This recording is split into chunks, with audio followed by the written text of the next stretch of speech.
तो मुजफ्फरगढ़ और लिया के सहराओं में 7वीं चौलिस्तान रैली के सिलसिले में स्टॉक कैटेगरी के सनसनीखेज मुकाबले जारी हैं, जिसमें 70 गाड़ियां हिस्सा ले रही हैं। दिलचस्प और सनसनीखेज मुकाबले इस वक्त जारी हैं और इसी बारे मजीद सूरत हाल जानेंगे ब्यूरो चीफ नुमान खान बाबर से। जी नुमान, आगाह कीजिएगा कि सनसनीखेज मुकाबले जारी हैं, मजीद क्या कहेंगे?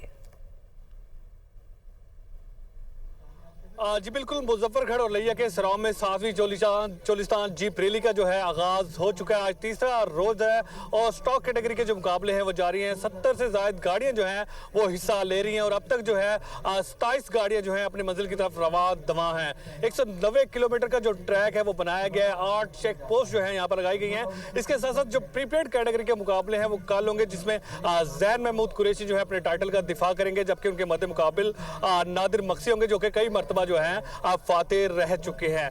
दिलचस्प सनसनीखेज मुकाबले हैं, काफी टफ जो है ट्रैक है, लेकिन जो ड्राइवर हैं बड़ी महारत से गाड़ी जो है वो ड्राइव कर रहे हैं और मंजिलों की तरफ रवाना हैं। अब तक जो है 2 गाड़ियां जो है मंजिल से पहुंचने से पहले ही जो है वो कल्टी खा गई है। सूरत हाल ये कि यहाँ पर जश्न का समा है, लोग आ रहे हैं और जो थल जीप रैली है इसको एंजॉय कर रहे हैं। इसके साथ साथ सिक्योरिटी के भी इंतहाई मुनासिब इंतजाम किए गए हैं। जी ठीक है, बहुत शुक्रिया नुमान खान बाबर हमारे साथ मौजूद थे।